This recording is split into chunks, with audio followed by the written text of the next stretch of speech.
بینرانی ڕوودا و سلااو من ڕۆژ علیزاڵم لە واشنگتن لە هەفتەبینێکی تایبەتدا لەگەڵ کۆنگرێسمان مایکل والتز کە بەم دوایانە دوو پرۆژە یاسای پێشکەشی کۆنگرێسی ئەمریکا کردووە دەمەوێت باس لەو پرۆژە یاسایانە بکەم. پرۆژە یاسای یەکەم پرۆژە یاسایەکە کە داوا دەکات یادی 30 ساڵەی ئۆپەراسیۆنی دابینکردنی حەوانەوە یانە ئۆپەراسیۆنی کە ئەمریکا و هاوپەیمانان لە کاتی کۆڕەوی کورد لە هەرێمی کوردستان جێبەجیان کرد بۆی کە هاوکاری مرۆیی بگەێنە کورد.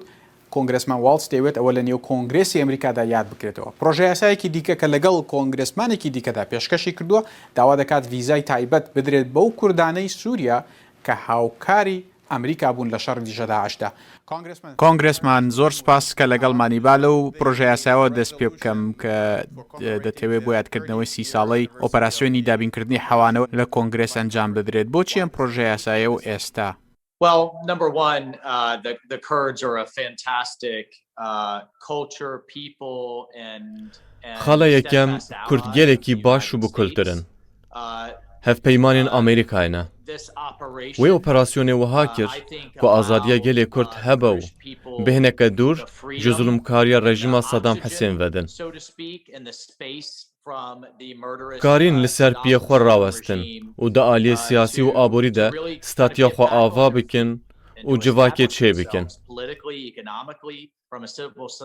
Piştî şerê Kendavê di sala 1991 de artêşa Saddam dest bi êrişkirina ser gelê xwe kir. Êrişî Kurdan li Bakur û Şieyan li Başûr kir. Em jî wek serkirdeyên cîhana azad çê nedibû em rê bidin komkujiyeke din biqewime. Piştî komkujiyên ku sala 1988 qewimîn. Ez dixwazim bînim bîra hemûyan ku artêşa Amerîka û hikûmeta Amerîka bi rêya wê operasyonê destê xwe di rewşê de werdan. Ji bo girtina rê li ber komkujiyeke din. Bi baweriya min, piştî wê, Kurd, navçe û pêwendiya me jî ber bi başbûnê ve çûn. I think the Kurdish people, the region, and our relationship was far better for it. باشە وە لە کۆنگرێس تا چەند پشتگیری لەم پرۆژە یاسایە دەکرێت؟ Well, I think it's widely supported and it'll be supported by both Bi baweriya min piştgiriyeke berfireh heye. Ji hêla komarî û demokratan ve tê piştgirî kirin. Pêzanîn ji bo wan janên ku gelê Kurd di serdama rejima Saddam de kişand heye. Ev niha jî ku çend deh salek bi ser de borîne, girîng e were bibîrxistin. Her wiha proje pêzanîn e ji bo gelê Kurd û kultura wan. Gelek nirxên me yên hevpar hene. Em her du alî jiyaneke baştir ji zarokên xwe re dixwazin. Bi destgirtina bi wan nirxan. Wek azadiya raderbirînê, azadiya olî û azadiya xwepêşandanan û hebûna aboriyeke azad. Ev hemû di navbera Amerîka û gelê Kurd de hevbeşin. Bi dîtina min, ev her gav hêjayî bibîrxistinê ye.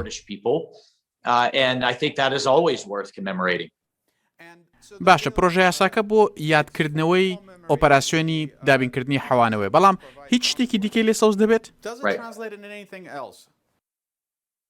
Well, I think keeping that relationship on the forefront of people's minds. Bi baweriya min parastina wê pêwendiyê di mejiyê xelkê de girîng e. Çê dibe proje wiha bê ravekirin ku berdewamiya piştgiriya li pêşmerge ye. Her wiha girîngiya pêwendiya Amerîka bi giştî bi Iraq, Bexda û hikûmeta wê re. Me dît çawa nearamî li wê deverê dikare were guhestin û bilez bandorê li ser rojhilata navîn Ewropa û Amerîkayê jî bike. Piştî ku îdareya Obama hemû hêzên xwe ji Iraqê kişandin, me ev dît. Bi baweriya min pir zû bû. Piştî vê me derketina Daişê dît. Bi terorê li Iraq û Sûriye hikûm kirin. Paşê xilafetek damezrandin. û dest bi pêkanîna êriş û teqînan li Ewropa û Amerîkayê jî kirin. Wek êrişa li ser yaneya şeveya Pols li Orlandoyê ku dengdêrên wir ji bo min pir girîng in.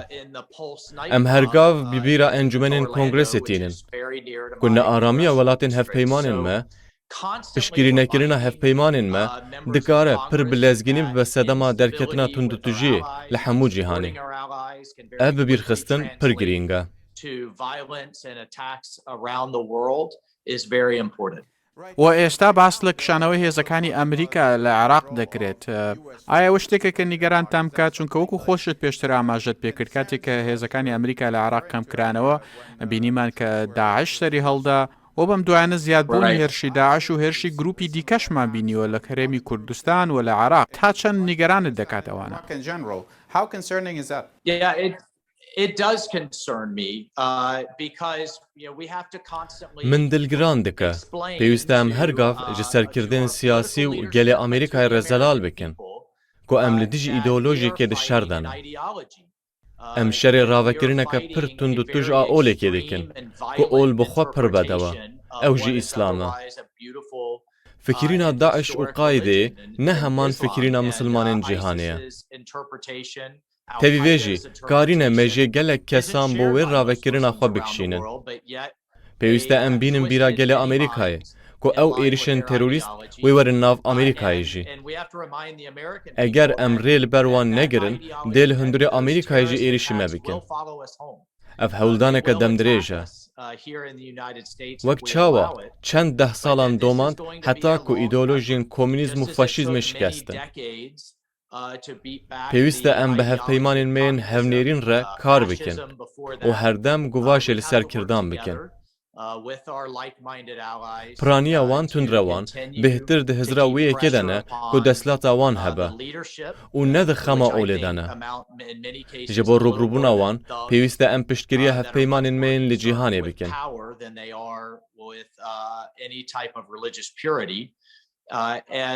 And we have to stand by our allies around the world. Let me ask one more quick question on that since we're talking about. با پرسیارێکی دیکەش لەسەر و پرسە بپرسم کە باسی دەکەین. هێزەکانی ئەمریکا لە عێراق ینی پێت وایە کە ئێستا کاتێکی باش نییە بۆ کشانەوەی هێزەکانی ئەمریکا بەتایبەت لە کاتێکدا کە چەند ئەکتەرێکی دیکە لە عێراق هەن کە بە ئارەزووی خۆیان دێن و دەڕۆن ینی مانەوەی هێزەکانی ئەمریکا ئێستا لەوێ بەڕاستی زۆر پێویستە؟ I believe that a small footprint Bi baweriya min pêwîst e hêzeke kêm bimîne. Teqeziya wan a sereke dana şêwr, alîkarî û perwerdekirina hêzên dice terora Iraqê û pêşmerge be. Ev girîng e. Çimkî dawiya dawî divê hevpeymanên me bikarin li ser piyên xwe rawestin. Em piştgiriya wan dikin. Ez jî dizanim ku pêşmerge û artêşa Iraqê şerê rastekin dikin.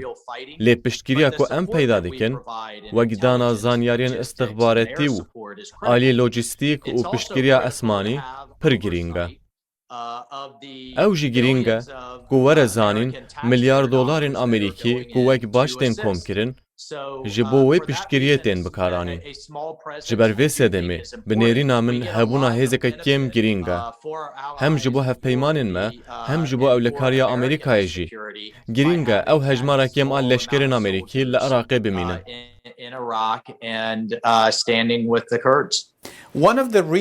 زیادبوونی هێرش و هێرشی داعش بەتایبەت لەو ناوچانەیە کە پیان دەوترێت ناوچەی جێناکۆک و بۆشایەکی ئەمنی هەیە بۆشایەکی ئەمنی لە نێوان هێزەکانی پێشمەرگە و هێزە عێراقیەکان و سەرکردایەتی کورد داوای دروستکردنی هێزێکی هاوبەش دەکەن لەو ناوچەیە بۆی ئەو بۆشایە ئەمنیانە پڕ بکرێنەوە.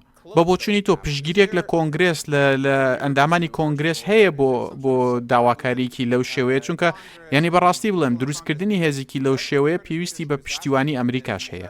To be honest, without US support, something like that would probably not be very feasible. So I think that's important and I certainly would support the concept. Bi baweriya min ev girîng e û bêguman ez piştgiriya vê ramanê dikim. Ev sedemeke din e ku girîngiya mana hêzên Amerîka nîşan dide. Bi baweriya min şaş têgihiştinek li Amerîkayê heye ku wiha tê zanîn bi sedan hezar leşkerên Amerîkî li Iraqê ne. Di demekê de ku hejmara wan pir kêm e û roleka wan a pir girîng heye di şêwr û alîkariya wê hêza hevbeş a ku te behs kir. Ew jî girîng e em tê bigihin û çavekî me li ser wan milîsan be ku Îran piştgiriya wan dike. Piraniya caran ew ne hêzên aramî, lê hêzên nearamiyê ne. Guhestina wan milîsan û danîna wan wek beşek ji artêşa Iraqê pir girîng e. Pêwîst e em tevgerekê ham bidin bi aresteya aştî, vejandina aborî û sîstemeke siyasî ku nûnertiya hemû Iraqîyan bike. and a political system that represents all Iraqis. ئیدارەی ئێستا ینی بەڕاشکاوانە بڵێم وا دەرناکەون کە بزانن چۆن مامەڵە لەگەڵ هێرشی میلیشیا شیعەکان بکەن تا دێت هێرشی زیاتر و زیاتری میلیشیاکان دەبینین و بە تایبەت دوایەوەی کە هێزەکانی ئەمریکا شوێنی خۆیان گواستەوە بۆ هەرێمی کوردستان بینیمان کام هێرشانەش ڕویان لە هەرێمی کوردستانیش کرد یعنی پێت وایە کە ئەم ئیدارەی ئێستا دەزانێت چۆن مامەڵە لەگەڵ ئەو گروپانە بکات چونکە وەڵامی بچووک و سنوورداری ئەم ئیدارەیە وا دەرناکەوێت کە ڕێگری لەم جۆرە هێرشانە بکات و لە هەمان کاتدا ئەم ئیدارەی ئێستا ناشانەوێت کە وەڵامیان بۆ ئەم گروپانە لە شێوەی وەڵامی ئیدارەی پێشوو بێت چونکە نایانەوێت ئێران تووڕە بکەن. بە باوەریە من ئەڤ نرخاندنەکە ڕاستە. ئەگەر تۆ لە ئیدارەیە بایدن بنێری پرانیا بەرپرسان ئەون کە دوی ئیدارەیە ئۆباما دەبوون وی چاخێژی هەمان پرسکرێک هەبوو. بە باوەریە من وان دەبنگەهدا بە شاشیژ ئیرانێ فێمکردنە. ئیران بە کێفخۆشی بە درێژیە ڕۆژێ ئامادەیە گیانێ چەکدارین میلیسان بکە قوربانی ji بۆ کوشتنا لەشکرên ئەمریکای. کارێ گرنگ ئەوە ئیران ڕاستەڕاست وەرە ئارمانجکردن وەک چاوە قاسم سلێمانی ئارمانج هاتکردن و هات کوشتن. دەما ئەم خۆ ڕێک دەخن ئیران ئێریشên خۆ ڕادوەستینە. مەدیت بەری کوشتنا سلێمانی ئێریشی gelek keştiyên navdewletî hatkirin. Êrişî kompanyaya Aramco ya Suudiye hatkirin. Êrişî balafirên me bingehên leşkeriyên Amerîkayê û balyozxaneya Amerîkayê hatkirin. Lê piştî kuştina Silêmanî ew êriş rawestiyan. Çimkî methola xwe ne ji milîsên Iraqî lê rasterast ji rejima Îranê stand. Ev tişteke ku ez berdewam dibim li guvaşa ser îdareya Biden ji bo ku li ser berdewam be.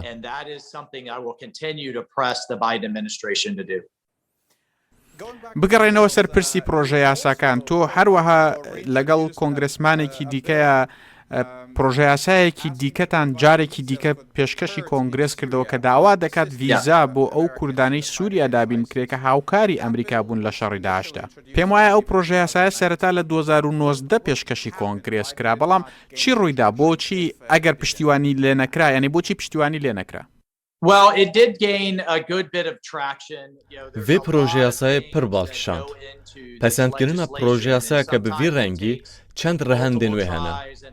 Hin caran çend hewldanan dixwaze û çend sal dibhorin heta ku bi tevahî amade dibe. Ev projeyasaya dikeve xaneya vîzaya taybet a geştê ku berê bi wan wergeran hatdan ku li Iraq û Efxanistanê bi me re kar kirin. Wiha lêbê kirin ew vîze Kurdên Sûriyê jî li xwe bigire. Çimkî wek tê zanîn li gelek navçeyên nearam ên wiha xasma li Sûriyê ku heman rêjeya aramiyê lê nîne wek li Kurdistana Iraqê heye, ew ne tenê jiyana xwe dixin metirsiyê. Dema di rêza me de şer dikin lê jiyana tevahiya endamên malbata wan jî dikeve metirsiyê. Pêwîst e werin piştrastkirin dema xwe wiha dixin metirsiyê rêyek ji wan re vedibe ji bo parastina wan. Piştî xilasbûna xizmeta wan di rêzên hêzên Amerîkayê de. Xasma yên ku salekê yan 2 salan xizmeta wan heye. Bi baweriya min ev peyameke girîng e ku ji bo hemû navçeyên cîhanê bêşandin ku em piştgiriya hevpeymanên me yên xwecihî dikin ku piştgiriya me di şerê terorê de dikin. Ez ê hewldanên xwe yên pesendkirina vê projeyasayê berdewam bikim. ئەوەی کە من لە پرۆگرامی ڤیزای SIV تێگەشتم ئەوەیە کە ئەو کەسێک کە داوای ڤیزاکە دەکات تەنیا بۆ خۆی نا بەڵکو دەتوانێت داوا بۆ خێزانەکەشی بکات. ئەمە شتێکە کە لە پرۆژە یاساکەی ئێوەشدا هەیە؟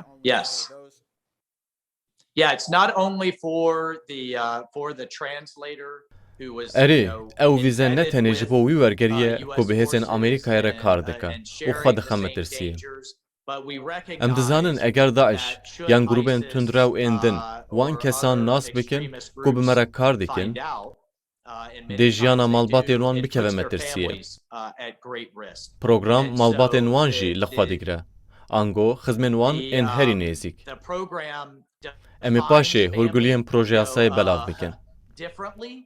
It's typically just the very immediate family, but we'll flesh those details out in the legislation. پرۆژە یاساکەتان لە میدیادا دەنگدانەوەیەکی زۆری هەبوو بە تایبەت لە میدیای ئەو وڵاتانەی کە دراوسێی سووریان وا باس لە پرۆژە یاساکە کرا کە دەیەوێت ڤیزا بۆ ئەندامانی یەپەگە و یەپەژە و هێزەکانی سووریای دیموکرات بە شێوەیەکی گشتی ڤیزا بۆ ئەوان دابین بکات. پرۆژە یاساکە ئێوە داوای ڤیزا بۆ هەموو ئەوان دەکات؟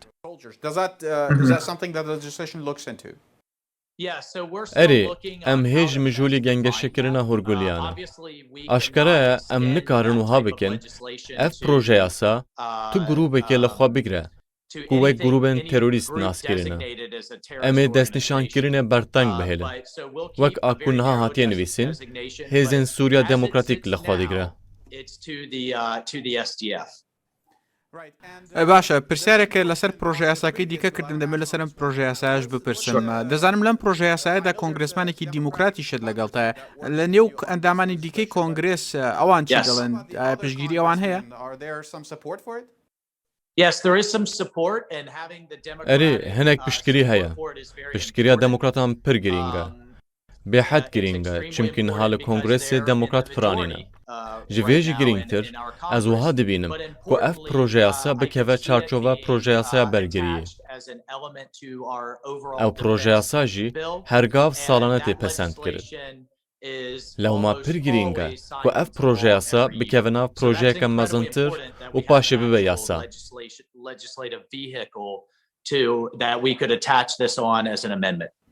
دەزانم پێویستە کە بڕۆی بەڵام با پرسیارێکی دیکەشت لێ بکەم. یەکێک لەو نیگرانیانەی کە لەسەر پرۆگرامی ڤیزای SIV هەیە ئەوەیە کە ئەو کەسانی کە لەوێ هاوکاری ئەمریکان لەوەی کە شەڕی دژە داعش بەردەوام بکەن ڕەنگە لە ڕێگەی پرۆگرامێکی لەم شێوێ ڤیزایەکی لەم شێوێ ئەوێ بەجێ بێڵن و شەڕی دژە داعش بەجێ بهێڵن. ئایا ئەمە بەڕاستی نیگەرانیەکی ڕاستەقینەیە؟ ئەرێ ew balans e ku divê em hergav ragirin. Li gor nirxandina me niha hejmar biçûk e. Proseya rêxistina hevdîtinan jî bi awayekî dibe ku pêşkavî ji wan rebe, ku li jêr zêdetirîn metirsiyê ne. Piraniya wan bi hêzên me yên taybet re kar kirine û li meydana şer hatine dîtin.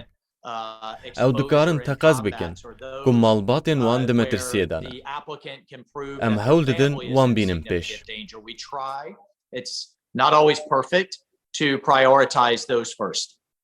Kongresman Michael Waltz زۆر سوپاسی کاتەکەت دەکەم. سوپاس.